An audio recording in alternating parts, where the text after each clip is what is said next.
En la universidad tenía un profesor de historia antigua, de Roma, que cuando hacía clases se paraba con las manos juntas mirando al horizonte y hablaba sin parar durante toda la hora de clases, como si Roma fuese el tema más serio del mundo. Él era un incorruptible de las bromas y de los chistes que alguien pudiese hacer, porque no había tema más serio, más importante que hablar de Roma. Con el tiempo me di cuenta de que en realidad Roma casi parece una teleserie, porque los chismes, las relaciones interpersonales, padres, hijos, mamás, cuñados, hijos adoptivos, traiciones, conspiraciones, asesinatos, es la mejor de las teleseries que podrían encontrar. Por ello es que tanta seriedad y elegancia se contradice muchísimo con lo que realmente podemos encontrar en la historia romana. Soy la profe Karen. Bienvenidos, bienvenidas. El primero de estos videos tan serios es el de Cayo Julio César Octaviano, también conocido posteriormente como Augusto, el primer emperador romano. Para ello vamos a comenzar desatando la chaqueta para poder respirar y hablar de Augusto. Augusto pertenece a una familia patricia. Es hijo adoptivo de Julio César. Las adopciones en Roma no son como la de las películas donde las personas van a un orfanato y eligen a un niño y se lo llevan para que forme parte de su familia. Estas adopciones son adopciones políticas. Octavio fue adoptado cuando tenía 18 años, con un fin absolutamente político y económico. Se nombra hijo de César, aunque él tenía a sus padres, él pasa a ser legalmente hijo de César, con lo que continúa su legado y su trabajo político. Por ello es que, luego de aquellos trágicos idus de marzo, Octavio lidera la siguiente guerra civil entre los seguidores de César y obviamente los enemigos de Julio César. Es una sociedad dividida. Entre los líderes de los seguidores de César está Marco Antonio, líder de su caballería, y junto a Octavio logran imponerse en este momento crítico de la política y forman un segundo triunvirato. Triunvirato 3. Augusto, o sea, todavía no se llama Augusto, perdón. Octavio, Marco Antonio y Lépido.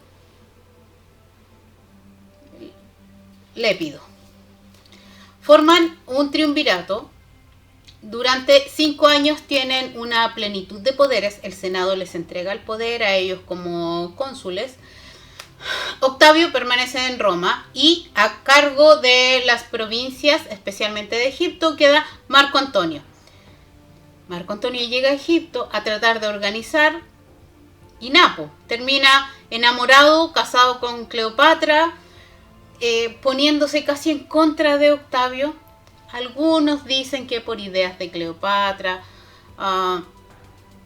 Estamos fuera de la historia, estamos hablando por fuera de la historia. Resulta que Cleopatra también había tenido algo con Julio César antes. Algunos dicen que un hijo, Cesarión, que el hijo se murió, que se perdió, que... hay harta teoría conspirativa. Muy entretenida, pero muy poco seria, diría mi profe. Nunca lo sabremos. Hecho histórico, sí, volvemos a la historia. Hecho histórico, en la batalla de Accio, el año 31 a.C., se enfrentan Octavio y Marco Antonio. Octavio gana, tiene las fuerzas de Roma consigo y queda como el único cónsul gobernante de Roma. Y Lépido, ¿qué pasó con Lépido? ¿Alguien se acuerda de Lépido? No. No es muy relevante. Lépido se retira. No sé por qué estaba ahí. Hay que estudiar como mucho para entender el rol que tuvo Lépido en este triunvirato. Era el arrocito. Servía para acompañar nomás.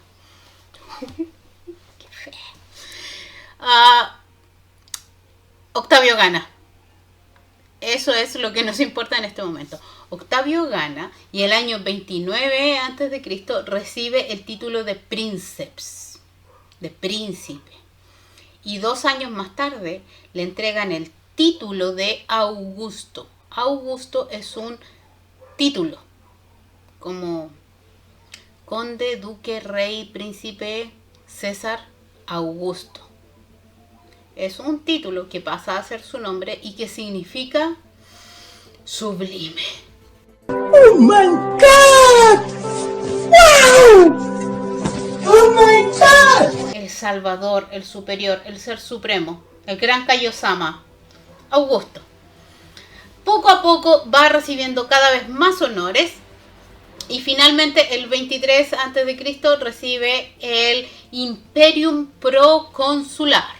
¿Qué es el Imperio Proconsular?